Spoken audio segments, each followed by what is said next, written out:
267-0000 or 431-0012. Lacroix Construction Services Limited, TNT's construction boss.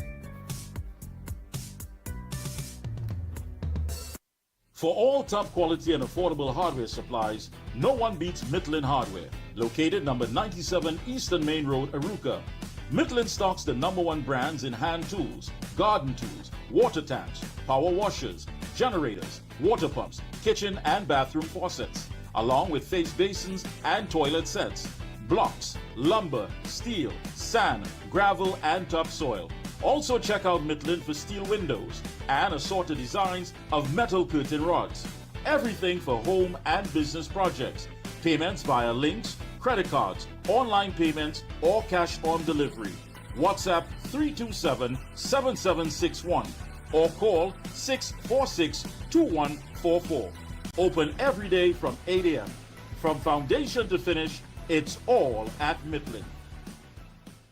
Oh gosh, this place hot. And the AC in this car not working. Check Ryan Air. Ryan Air is ranked among the best in TNT for auto air conditioning service. They specialize in repairing and servicing all makes and models of vehicles and heavy equipment. They also stock a wide range of parts. Give them a call at 640-5828 or visit them at number 41 Kane Farm Road, Tacarigua, or email ryanairac@gmail.com. For prompt and efficient service, look no further than Ryan Air. The Excel brand delivers quality service. I would recommend Omega Excel to everyone. Take care of yourself, take care of your health with Omega Excel. If Omega Excel works for me, it will work for you. Over a period of time, I started feeling stronger in my knee where I could add more pressure.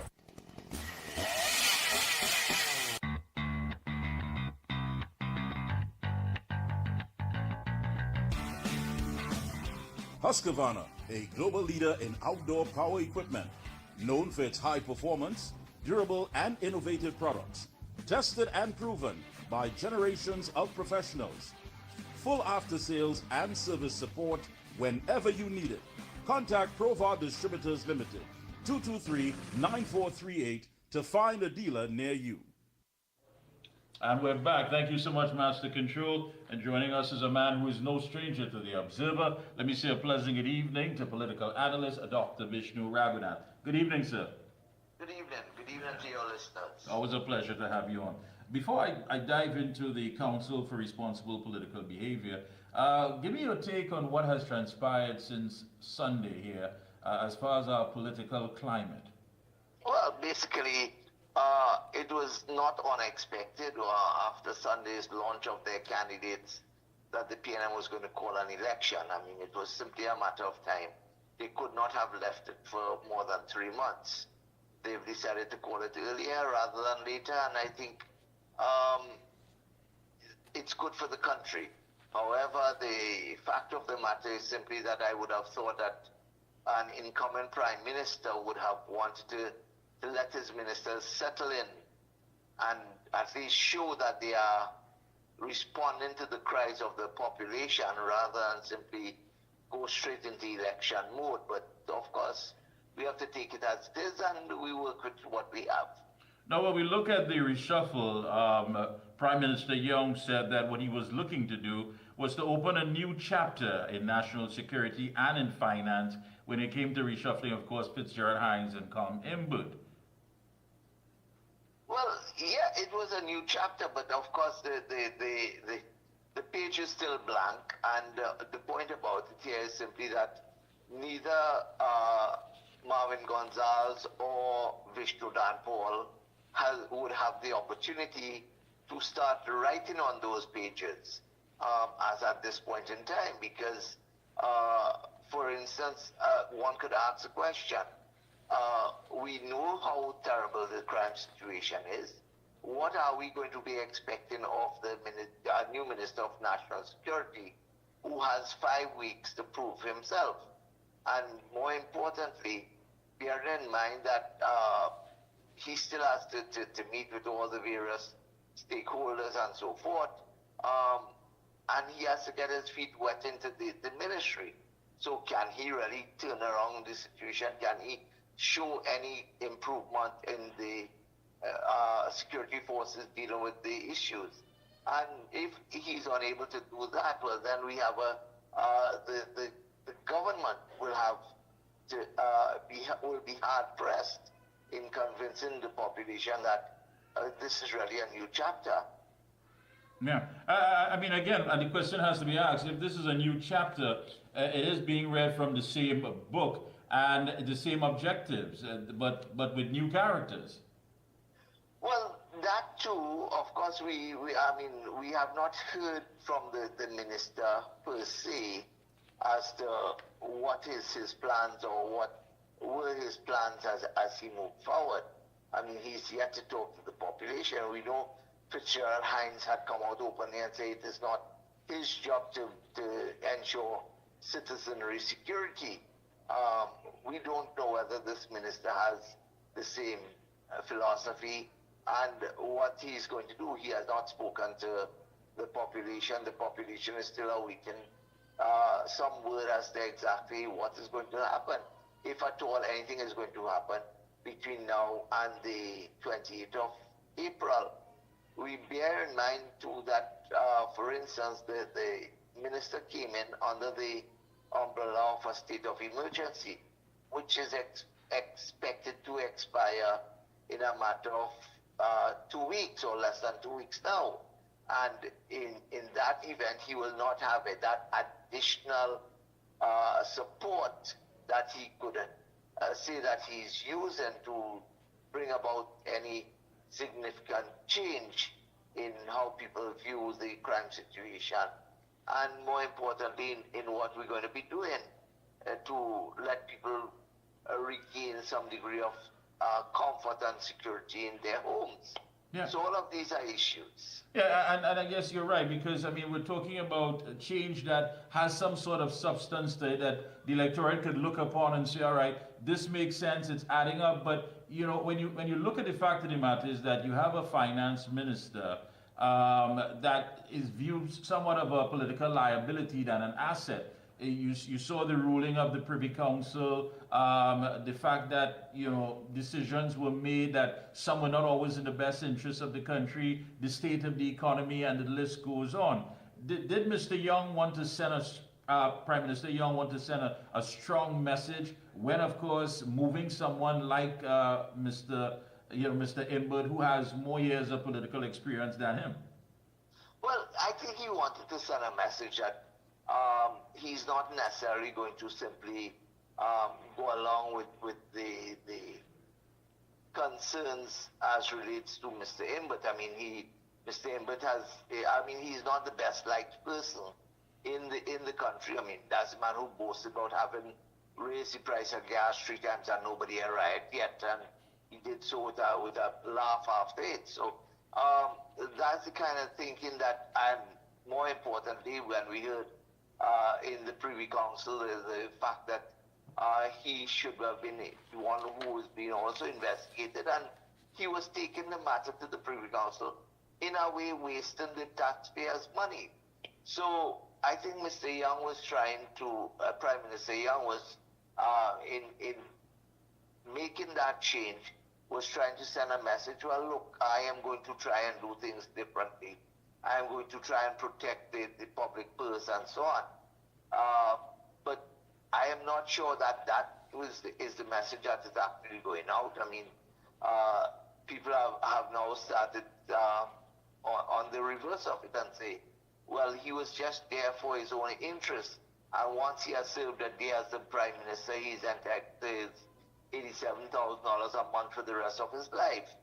And he doesn't really care about the country or the citizenry. So those are the kinds of things that he will have to deal with as he goes into an election campaign. And how he's going to respond to that, we'll wait and see. You have, of course, the newly appointed Finance Minister, Mr. Vishnu Danpal, who is no stranger to the Ministry of Finance, served in capacity in the past as Permanent Secretary and one of the top financial advisors. And he said that his tenure will not bring financial hardship to the people of Trinidad and Tobago. And upon hearing something like that, one would have hoped that he would have expanded to the fact that, does this mean that property tax is off the table, raising of utility, a hike in utility rates is also off the table? Because the question has to be asked, I mean, what different can he do if the resources are not there? Is he going to be able to find what Mr. Imbert couldn't find? Or were we just placed under these measures based because it was some political internal wrangling? Well, let's put it like this. Mr. Danforth made a very correct statement. I can't disagree with him that there's going to be no additional hardship under his tenure.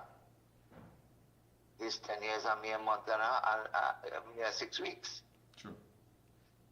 So clearly, he cannot do anything that, and without a parliament in place, there can be no new taxes, there can be nothing new. So for the rest of the term, absolutely nothing could change. And until the election, nothing will change. So I don't expect that I mean, like I said, it's a correct statement. There will be no additional hardships under him. Whatever this population is suffering now will have to continue until we pass the election date and see who's the new government. And if he retains the position as Minister of Finance, should the PNM win. Now, many of these social ills have been basically compounded for the last 9 years. I mean, you talk about crime, you talk about the stagnation of the economy and all of these things. In this short space of time, I mean, what can the electorate expect going into this general election? Well, I don't think the electorate is expecting much. I mean, I know for a fact that in some areas, public works infrastructural works are being done. I was told, for instance, in some parts of central Trinidad, they're doing road paving and painting roads and white lines and so on. Well, I mean, that is as much as they could do. There isn't much more that they could do as at this point in time. We're going to go into party mode in terms of how the campaign is going to be carried out. I am not sure that we're going to get any of the serious issues treated with, I mean, because the government itself is not aware or doesn't have any firm footing as to how they're going to turn around the economy. I mean, the last statement Keith Rowley made regarding our gas supply suggested that all our eggs were not in the same basket, but nobody have heard any conversations that they've had with Suriname or Guyana to say that we were going to get gas from those countries. All the emphasis was on dragon gas and so on. So the big question here, for instance,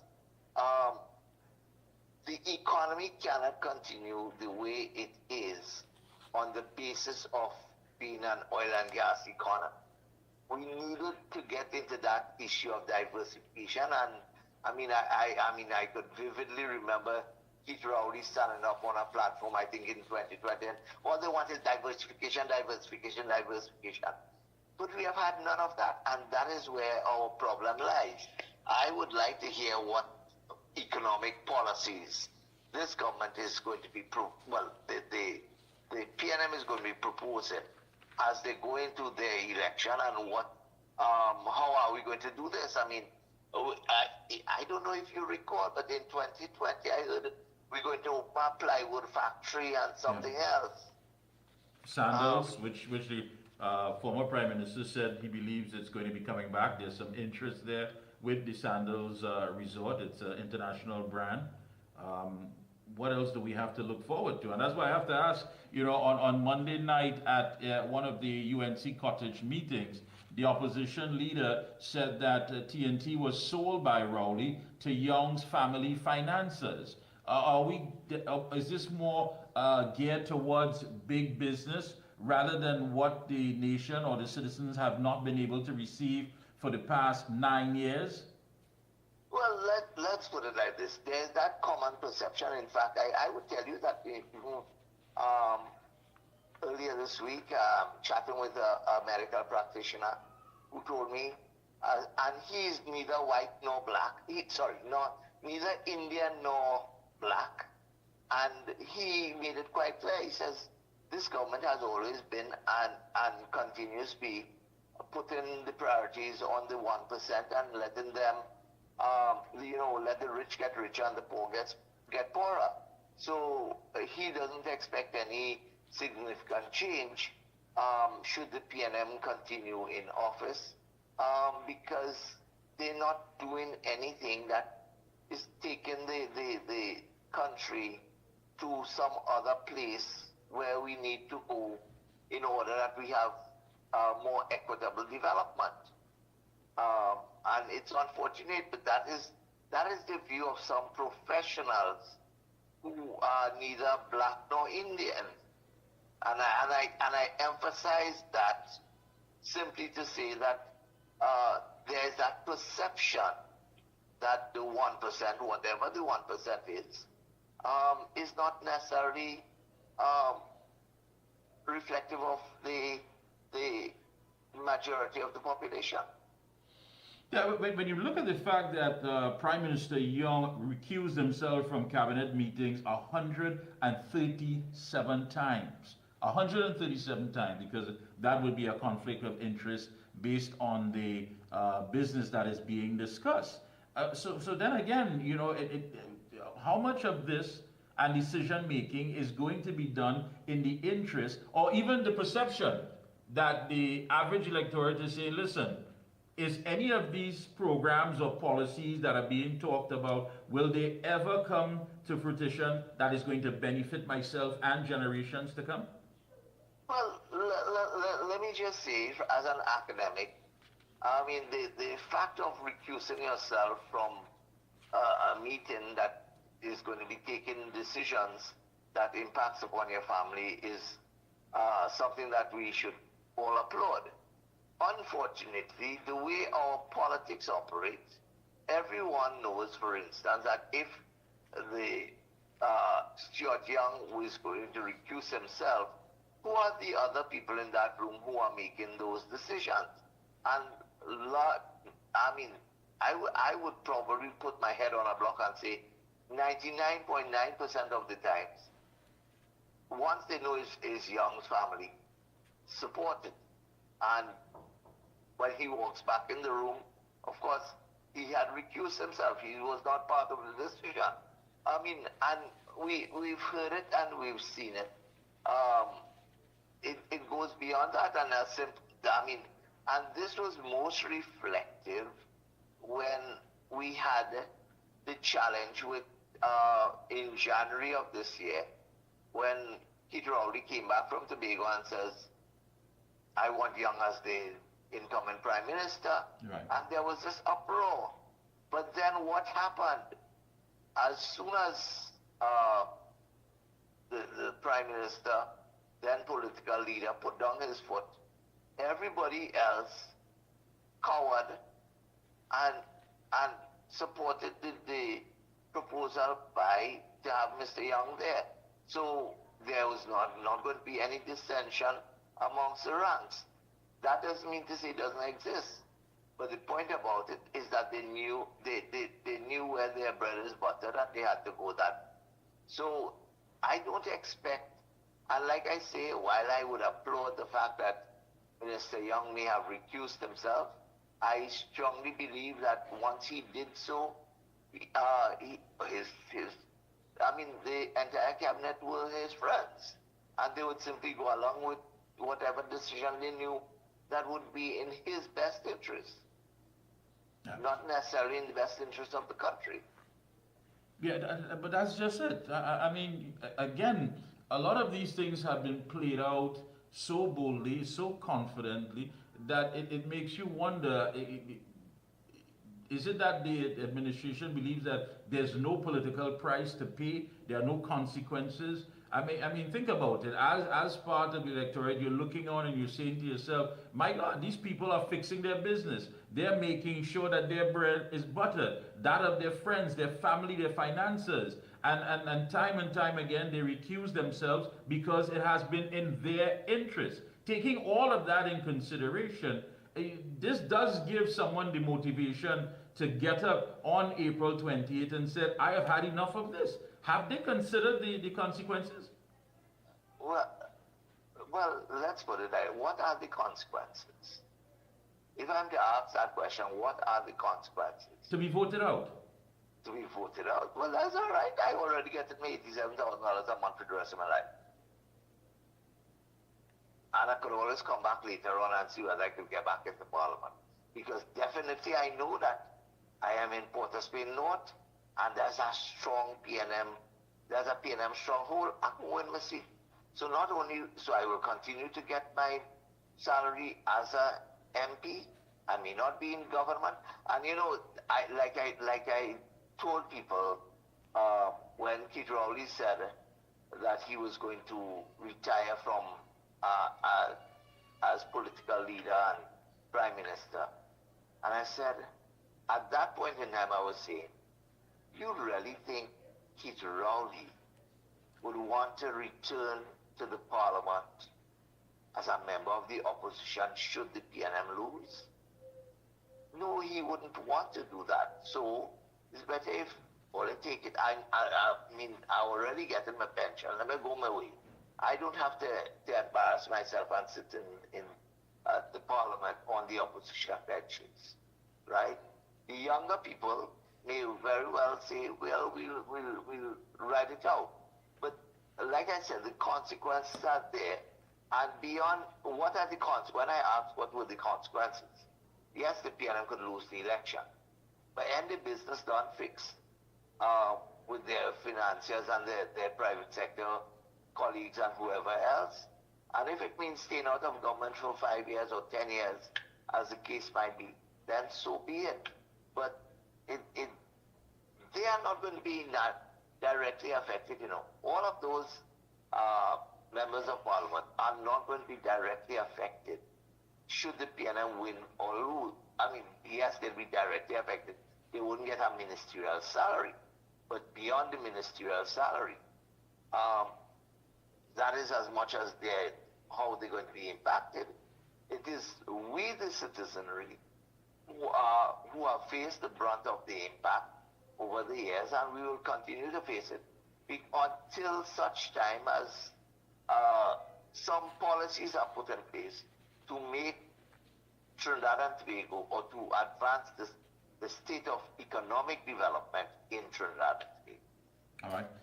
Let me ask you about the Council for Responsible Political Behavior, where, of course, you are the chair for that. The council monitors the election campaign period, primarily through public complaints or reported breaches of the code, and invites the public to collaborate with the council by submitting reports of possible violations to the code. Yeah, but we've always had our own understanding when it comes to our political culture here that what some people may try to define as gutter, it has always been some very hard, stinging political pecan. Tell us, what would you say that one has crossed the line when campaigning? Okay, so we need to kind of, we know that part of our culture is pecan, and that is not something that you want to take away. But you want to develop it, but you want to ensure that the campaign is conducted in a manner that allows a degree of ethics and principles and values and so on. So, for instance, and here, if I may go back to Prime Minister Young, he is going to be running as a candidate. He's going to be contesting an election. Right. We know that, we know him, we could focus our attention on him. Now, clearly, he has not operated in a vacuum. But the fact of the matter is simply, we don't need to bring in Stuart Young's father and mother into the campaign and try to assassinate their character and so forth. They are not directly part and parcel of the campaign. Let us keep the campaign as clean as we can in the context of saying, forget the character assassinations. Let us focus on policy. Let us focus on what are they presenting? What are they hoping to achieve? Let us focus on those things. Now, within the campaign, for instance, there's always that concern. We live in a multiracial society. It's easy to incite racial hatred and so forth. We need to be able to say there are lines that we should not cross. So don't cross a line that says that you are now trying to encourage racial hatred, racial overtones into the campaign. Let us keep it as clean as possible. Now, all of this tells us simply that, there are certain things that we should try to do. But the point about it, we know that the politicians sometimes get carried away on the platform and would say things that they don't necessarily mean, or they don't. But the fact of the matter is simply, when you say certain things, that could probably lead to other kinds of configurations and interpretations, and that is what we are hoping that our politicians take on board. So, for instance, today I was on another program with a media house, and I was surprised that the moderator of that program was telling me about things that had happened on both sides of the political fence since 2015, 2020, and he says both parties are guilty. And I said, yes, we tend to want to focus, and we have to ask them now to rethink and review how they go about what they say. In 2023, we all know, or we should all remember, that the council came under severe tongue lashing from the Prime Minister. Why? Because we had cited the Prime Minister as having crossed the line on more than one occasion. So why you want to go and say that drunkard woman and them kind of thing? And everybody know who you're talking about, and that is the kind of character assassination that we think you could leave it out. Okay, you could say it you could say some of the things you want to say in a less violent and vulgar manner. Yeah. And that is basically what we are asking for. And in fact, once we had cited the Prime Minister for some of those statements, he came out and he attacked me and the council.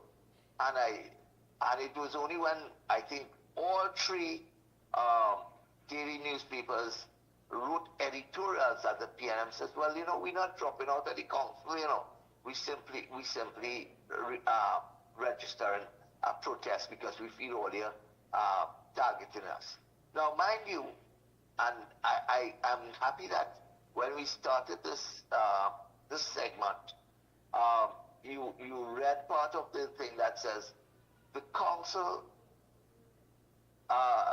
deliberates on complaints that the population may have submitted. Bear in mind, we are 8 members on the council. We can't be everywhere at the same time.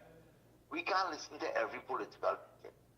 And it is the members of the population, the citizenry, who would write to us, send us an email. Now they can WhatsApp us and send us a message and say, this has been said or that has been said, and we think that it is crossing the line in terms of trying to keep our electoral process at a certain level of integrity and ethical behavior and so on. And that is all that we do. And now we will take those complaints, and those are what we're going to deal with. If I may use the examples to illustrate. In 2023, believe it or not, Gary Griffith came to the council and complained, not about something that was happening to him, but about statements which were being made against the PNM and against Keith Rowley, because he felt it was going below that level that we should have in our country. And I say this, and I'm very happy that Gary Griffith would have taken that position. I will always remember, for instance, way back in 2015 when we had the council for the first time, and Ferdy Ferreira was sitting on the council, and Ferdy would be the first man to come in to a council meeting and say, my party has done wrong. And that's the kind of mature thinking that we want, and that we are hoping that it will spread across the country, where parties would now say certain things. Again, if I may use the example from 2015, we cited Rudal Munilal for something that he would have said. And the next meeting that Rudal Munilal took the platform to, he started his speech by saying, I have been censured by the council. So, you know what, I'm going to try and see whether I can keep my presentation tonight within bounds. Now, whether he did it or not, that's not the point. The point about it is that they recognize. Yeah, he acknowledged him. And that they acknowledge that things were not the way it should be. And that's the kind of mature thinking that we want from our politicians. All right. If I may use Keith Rowley's word, we don't want nobody to go and willy and do whatever they want to say and I think that's putting it.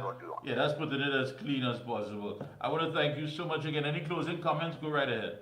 Well, basically, we have put out a WhatsApp number. We are encouraging the population. The campaign has started, so of course we have to start monitoring.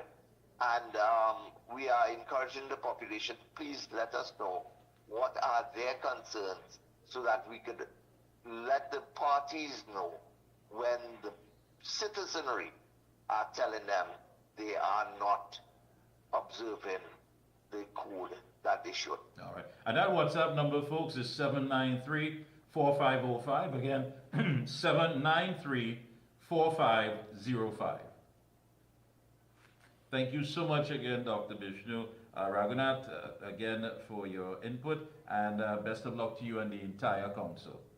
Thank you. It's been my pleasure. Thank you so much. Thank you. Hey, folks, going to take a short break. When we come back, we speak to businessman and TV talk show host Stephen Reeves right here on The Observer. We'll be right back. When you say TNT's construction boss, then there's only one company, Lacroix Construction Services Limited, specializing in general construction, industrial maintenance, manpower resources, transportation and lifting, and equipment rental, excavators, bulldozers, dump trucks, lighting systems, and everything for your project.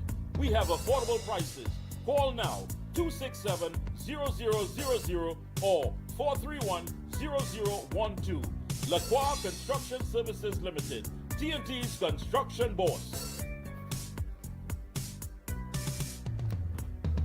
For all top quality and affordable hardware supplies, no one beats Midland Hardware, located number 97 Eastern Main Road, Arouca.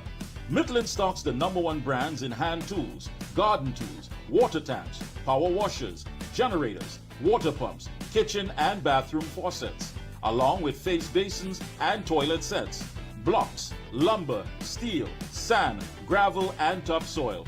Also check out Midland for steel windows and assorted designs of metal curtain rods. Everything for home and business projects. Payments via links, credit cards, online payments, or cash on delivery.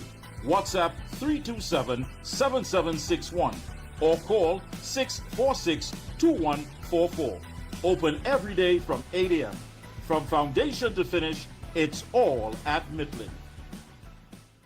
Oh gosh, this place hot, and the AC in this car not working. Check Ryanair. Ryanair is ranked among the best in TNT for auto air conditioning service. They specialize in repairing and servicing all makes and models of vehicles and heavy equipment. They also stock a wide range of parts. Give them a call at 640-5828 or visit them at number 41 Kane Farm Road, Tacarigua, or email ryanairac@gmail.com. For prompt and efficient service, look no further than Ryanair. The Excel brand delivers quality service. I would recommend Omega Excel to everyone. Take care of yourself, take care of your health with Omega XL. If Omega XL works for me, it will work for you. Over a period of time, I started feeling stronger in my knee where I could add more pressure.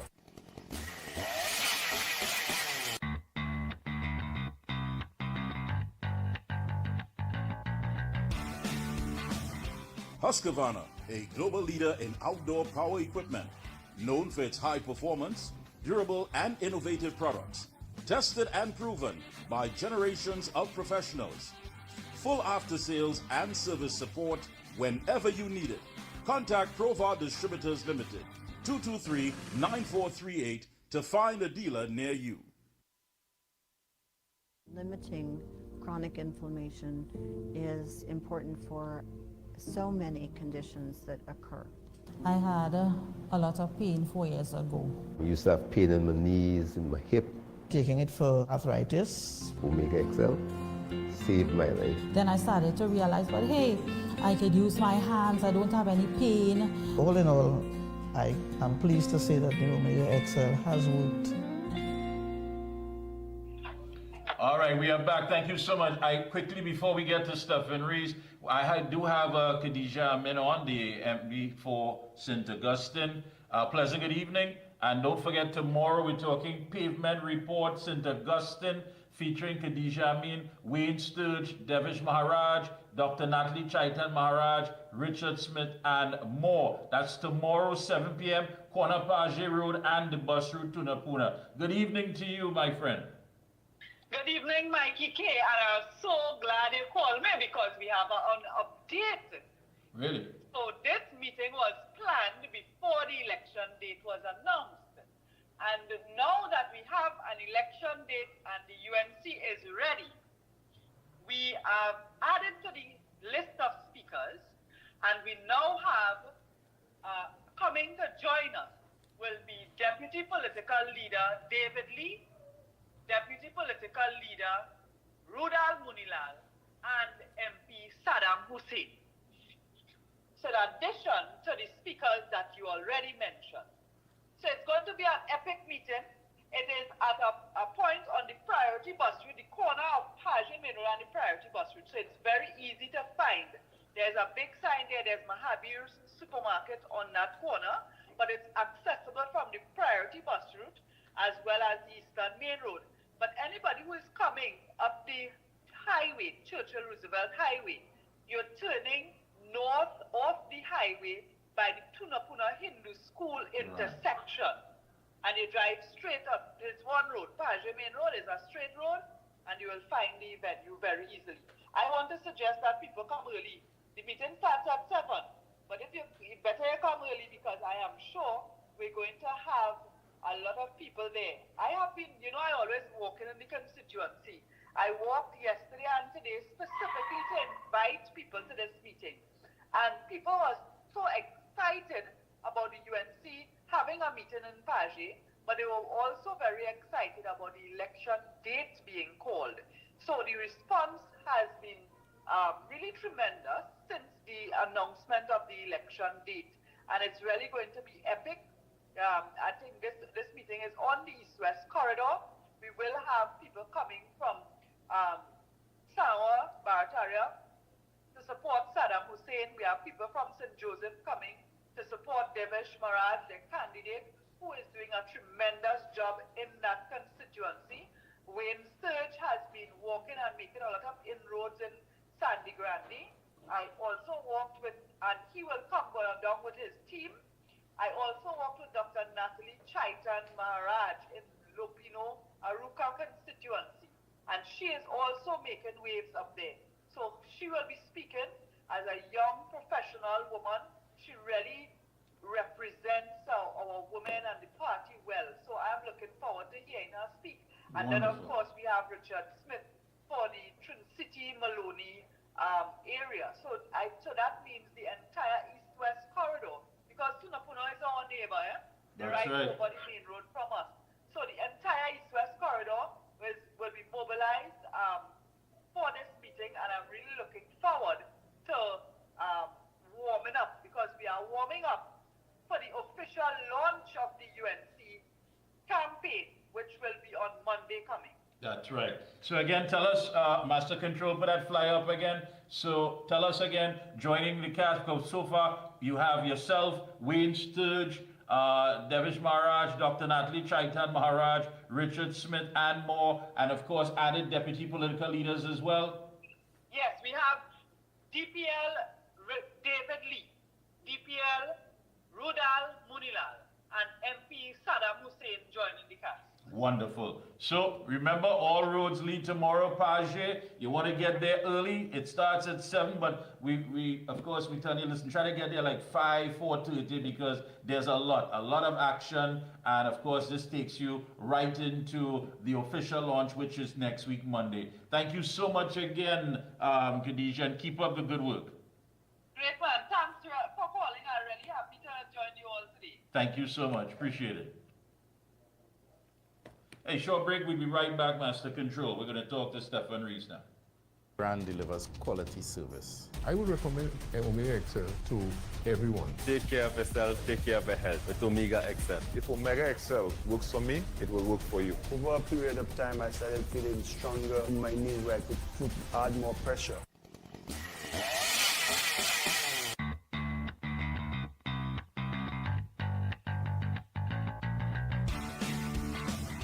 Husqvarna, a global leader in outdoor power equipment, known for its high performance, durable and innovative products, tested and proven by generations of professionals.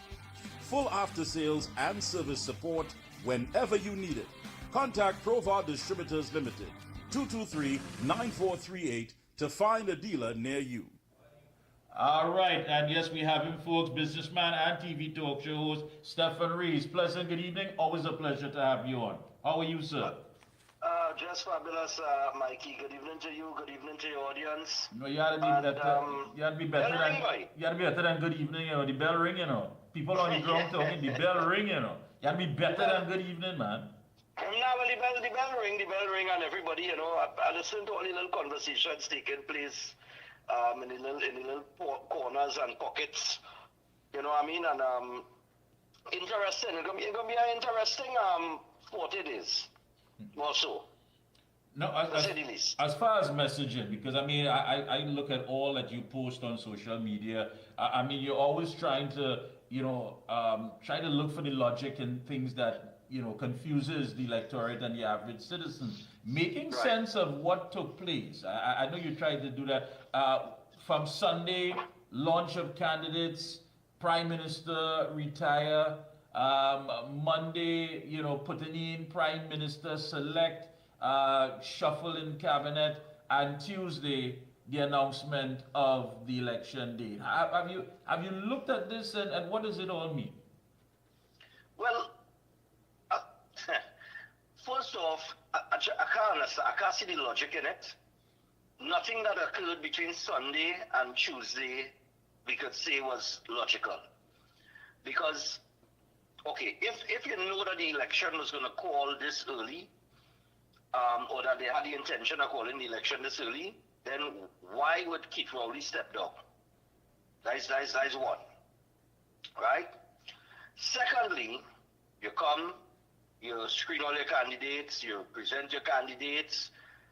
The former Prime Minister says he's stepping down, but he's still remaining leader of the party. Minister Young sworn in on Monday. Do a whole reshuffle, like you said. And a reshuffle that really, I mean, you could have seen it was confusing and all, because, I mean, look at the position Camille Robinson-Ricci's got.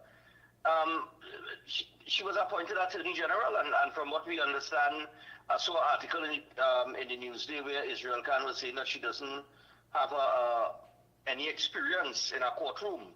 and she doesn't have what is it, a practicing law certificate and things of that nature. So I don't know how you could appoint somebody like that to Attorney General. Marvin Gonzalez going over to national security. I know he was with SORT back in the day, and then he was legal advisor to, I think it was the Ministry of Works and Transport, and then he was elevated to the Minister of Public Utilities. And this is the same man who tell people to eat macaroni pie. He's the same fella that say that, right? Yeah. Cut back. Right. You don't need all that. Cut back. Cut back. He's also the same fella that said that he didn't know that a leaking pipe could affect the water pressure in the pipe. That's right. This is the same guy that said these things, right? And they put him in the Ministry of National Security. Fitzgerald Hines is the missing man in action, although he was moved to the office of the Prime Minister, but still, his absence, I think it was on Sunday, when they unveiled all the candidates. I think he was absent at that particular event, which raised some eyebrows. We don't know. I mean, it's Fitzgerald Hines we're talking about, the most dedicated PNM in the history of PNM, So, I mean, for him to be absent at that event, an event of that kind of stature, is a bit confusing. Yeah. But he wasn't there. And then you have Inwood moving to public utilities, and I think I said on my show, some people were saying, well, how do you move Inwood to public utilities from Ministry of Finance? And I said, well, you had to remember, since last year, or maybe I think it was last year or year before, they've been talking about increasing the electricity rates and the water rates. And Inwood is the man who in for it to get your hand dirty and tell you have to pay more for everything.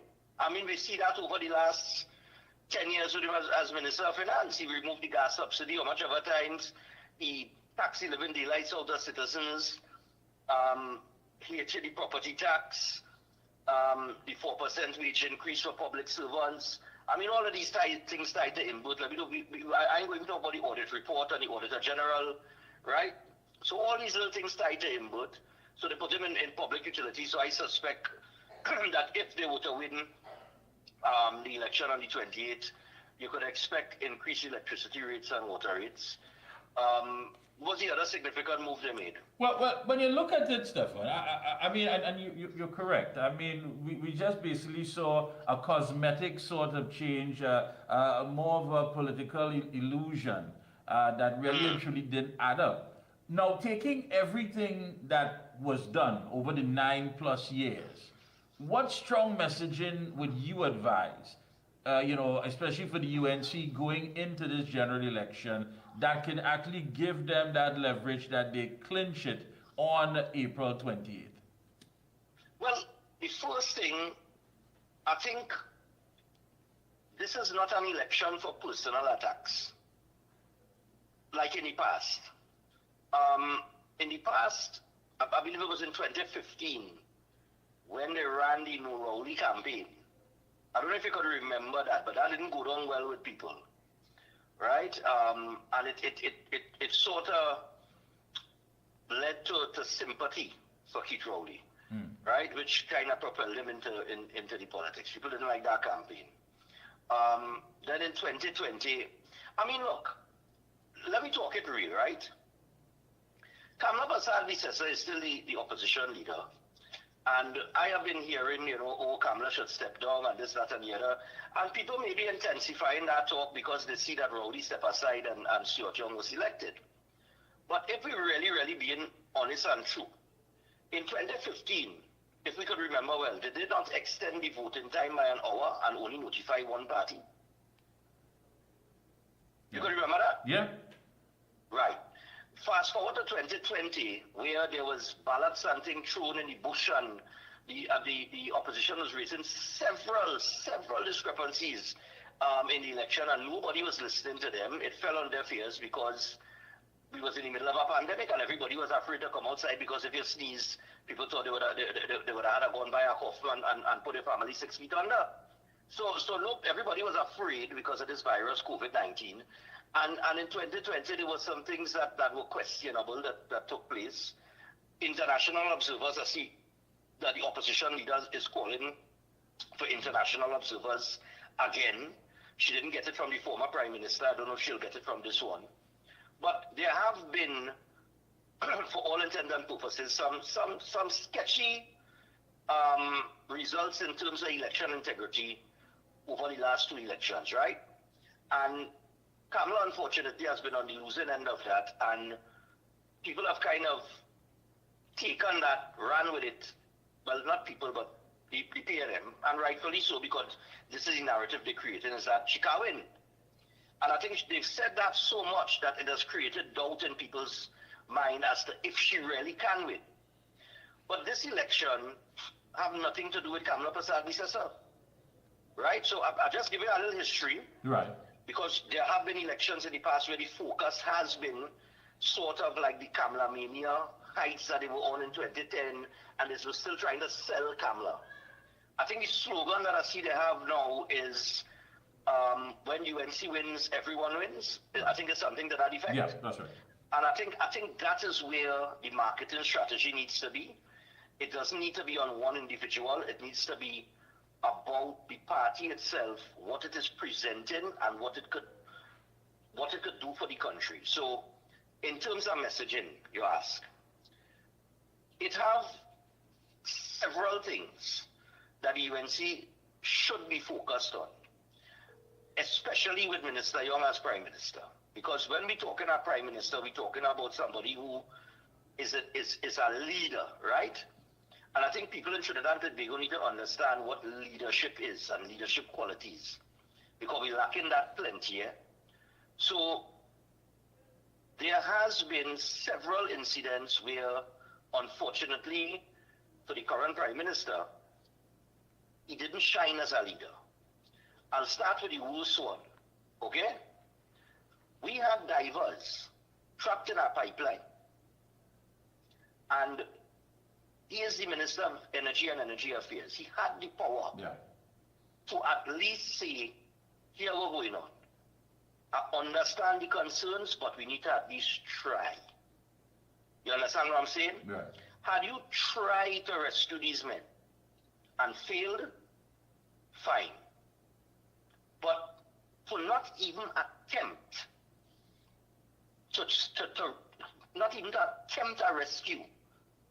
You understand what I'm saying? Even after one man come out of the pipeline, you had proof of life. That now should have given you the confidence to say, okay, if we have proof of life, let's go. The man said the rest of them down there, they're alive. Let me go. Nobody made a move. Everybody stood still. Nobody in that room that was deliberating or drafting up or drawing up whatever on a whiteboard or a blackboard. You're telling me that nobody had the leadership skill or will to make a decision? It's the most horrifying thing that I think I have ever come across in my 47 years of life. Because I try to picture men trapped in a 30-inch or a 36-inch pipe? 36-inch, yeah. Below the ocean, in darkness, injured, falling out to each other. We heard the audio. It was that's a terrifying thing. Christopher Bojan to come out of that, to climb out of that alone, that journey to get out of there alone. He should have got a national award for that and more, and compensation. And that's the next thing too. The Prime Minister has been part of a government and at the head of a ministry that is responsible for compensating the family of these divers, and they have not gotten any compensation yet. The family of these divers been left out there to roam aimlessly, you understand, and deal with their trauma. And you telling, and we looking at this individual as a leader. But these are examples of failed leadership. I could take you back now. We're going back, eh? I start with the worst and I'm going back. You remember during the COVID-19 pandemic, you could remember who the Minister of National Security was? We had was it the Prime Minister now? Yeah, exactly. Right. And he made the decision to reject Trinidad nationals from coming home. That's right, that's right. They They locked Trinidad citizens of Trinidad and Tobago were locked out of this country and left in foreign lands to roam aimlessly with no assistance. You remember the AG in Barbados during that period of time when he went on the news and he said, we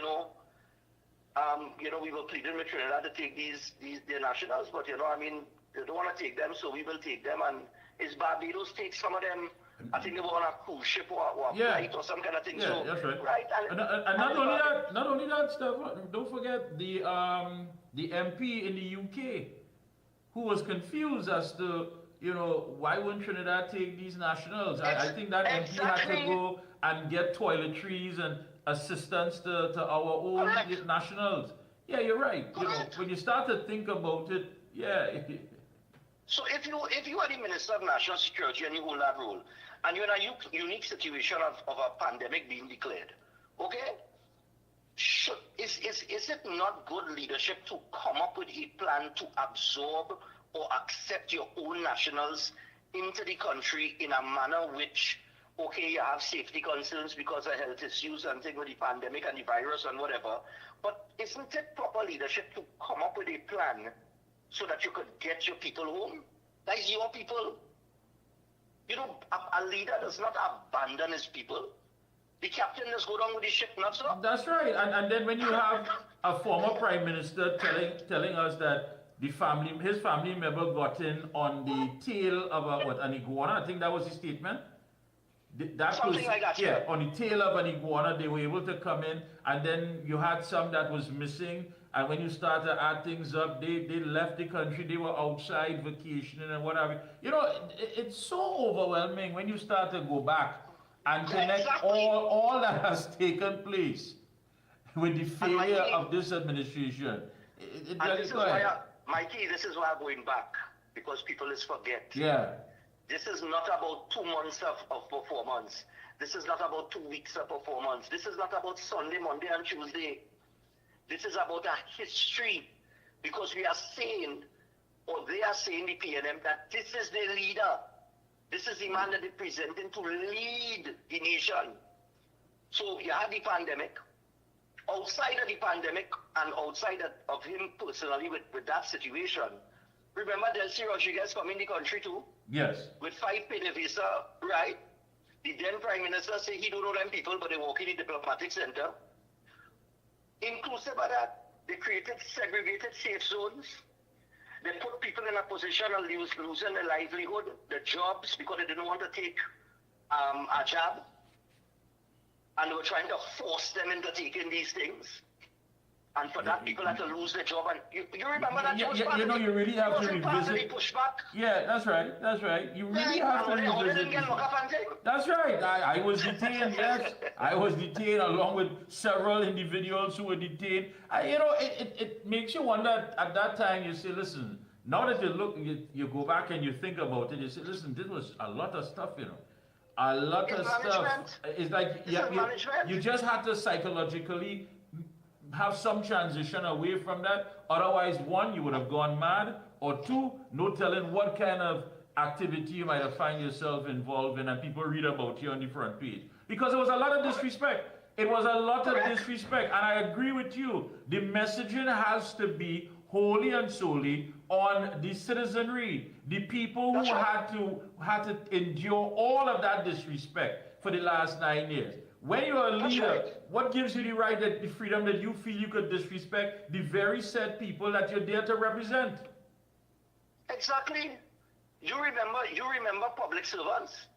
Public servants was some of the most resistant forces during that period of time, and people will perceive that public servants is more PNM voters. We can agree on that. Yeah, that's the perception. Right? And those were the ones that was pushing back. They didn't want to take the job. Those were the ones that was resisting and standing up against their own government that they vote for. You must remember that you was out there. I know I didn't forget that. That's right. Right? Because go back even a little further to 2018, when we had the influx of Venezuelans coming into the country. Remember that? When we started to take Venezuelans in? That's right. The current Prime Minister here was the Minister of National Security in charge of that process. He was leading that charge at the Oval. And you remember the chaos? Yeah. It was totally out of control. It had people protesting across the road. It was madness. And on top of that, they never really got a handle on absorbing or accepting the Venezuelans and then regularizing them to the quantity in which they said they were going to take. They kept saying it's only 16,000 or something to that effect, right? That's right. Now, let me fast forward to where we are now. Because I take you back to when he was Minister of National Security, the mismanagement of the influx of the Venezuelans. All right, we have about 2 minutes, so let's bring it in. And now we have a crime problem because we're looking at talking points here. Because you have to collect all, you know. Yeah. So that crime problem that has developed over that period of time, where we have the highest ever murder rate in the country, and everybody looking at Fitzgerald Hines, and he's a colossal failure and the captain of incompetence. But we got to go back to 2018 with the influx of Venezuelans because we can't say that they do have some of them running around committing crime right now because they can't get a job, they're being exploited, they never get properly absorbed into no system. So how they feeding themselves? You have an open border and they're coming across like willy-nilly, like nobody business. We never lock down the border, we never secure the border. It's total mismanagement. It's chaos, it's just madness in this place. So the crime situation as well, I know I'm a time limited, a crime situation as well as one of the opposition had to keep the messaging on, the home invasions, the murder rate, things like that. And just the fact that this has been it's been failed leadership for the last 10 years. And total mismanagement. Forex issues, the forex issues, the property tax, and the economy on the whole. All of these, this is where the messaging is supposed to be. And you see the slander and the old talk and the pinpointing an individual and attacking and I don't think that needed here. They had to stick to the issues and just show the people, vote for us, and this is where we will get you over the next 5 years, 10 years, so on and so forth. And if they do that and they get our messaging correct, I think, you know what I mean, this will be a foregone conclusion. I want to agree with you. Vote on your experience. And it has not been a good experience for many of us. We live it on a daily basis. And you're right. And for those who can't remember, we started bringing it all back to them because it was a lot. And you know, when people go through very traumatic issues, that they seem to want to hide it away and push it away because just remembering it, you know, it gives you that sense of, my God, it was not the best of times. But no, wherever you have it hidden in your psyche, you need to bring it out. Because you may not want to, you certainly don't want to experience it again. And the reason, and the thing about it, the only how you're not going to experience it again is the fact that you've learned from it. You learn from the fact that failed leadership puts you in a bad situation. Very, very bad situation. And I agree with you. Any message moving forward has to be about the fact of the failure for the past 9+ years. Personal attacks, I don't think there's much traction there. But my gosh, the fact of the matter is that what you've lived for the last 9+ years, that alone should be enough. You want to live better? The bottom line is, Stefan, we all want to live better, you know. Exactly. We all want to live better. Public servants want to get a pound of flesh with a justifiable increase. You understand what I'm saying? They can't live off of that increase. That was an insult to them, especially coming out of a pandemic where they praised them for the work. You remember that? I remember. They praised them. Yeah. And then come and tell them 4% for 6 years. And a tin of cookies or biscuit. And he tin of biscuit. Yeah. We love you. You did well. You saved lives. Hold that tin of biscuit. Disrespect again. Disrespect. Hey, I want to thank you so much as always, my friend. We will, of course, be covering this campaign. I will be checking in with you. Thank you again, and best of luck. Let's make sure that things go well on April 28th. All right, man. No problem. Thank you, my friend. Thanks a lot. Yeah. Hey, folks, I've got to make my way out, but before I go, we're going to play something for you. But don't forget, Turmeric XL is a once-daily turmeric supplement that allows you to get the benefits of a large dose in a very small, easy-to-swallow capsule. So please, pick up your bottle of Turmeric XL today. This, of course, you've heard so much talk about, you know, criminals fleeing the country, asylum, all of that. I hope this helps you put things in the right perspective as I make my way out. We're going to play it for you. Check it out. And listen, this is one of the individuals who had to flee this country after writing numerous letters to the Minister of National Security, to the Prime Minister, to the MP, you name it. They really and truly tried, but at the end of it, they had to get out in order to save themselves and save their family members. Hey, the action has started. Let's continue. Go right ahead. Trinidad and Tobago, I would like to clear the air on this asylum seeking in the UK. Yes, wherever you go, it does always have people trying to take advantage of the system. You can't fight that. But aside from those few who trying to take advantage of the system, let me speak about the ones who not taking advantage of the system, the ones who really in need of protection and who, for some strange reason, didn't get it in the Dubai of the Caribbean, Trinidad and Tobago. What could be causing Trinidadians to flee from their land of birth and be running over to England to seek asylum? Could it be that for the past 9 years, over 60 billion TT has been spent on national security, but yet it have no vessels protecting we borders? Could it be for the past couple of years it had no scanners scanning containers that's been coming to and from our country? Could it be that the Prime Minister and the Minister of Energy, who came out publicly and said they know all the gangsters, they know where all of them live, but yet is a bloodbath every day in Trinidad and Tobago? Let us be honest, what could it be? It are families in the UK at present that flee from Trinidad for their lives. They seek help from the government by letter, by call, and nothing up to this day, not even a letter or a call saying, yes, we receive your letter, we receive your call, asking or pleading for help, nothing. It are families right now who have lost all their kids, like the Peter Ken's family. They lost everything. The family were murdered, massacred in a house in Arima, and they seek protection from the government, the survivors. The government turn a blind eye. They are in the UK. It have people who work their whole life and save so much in the country and just had us to drop everything and leave it. When you put on the news in the night and you hear about the people who can't open up the business because these bandits were $30,000 and $40,000 a month for protection, and the people closing up the shop, where you feel these people going? These people are fleeing. They are fleeing the country. Asylum in the UK is not a nice thing, but you have your life.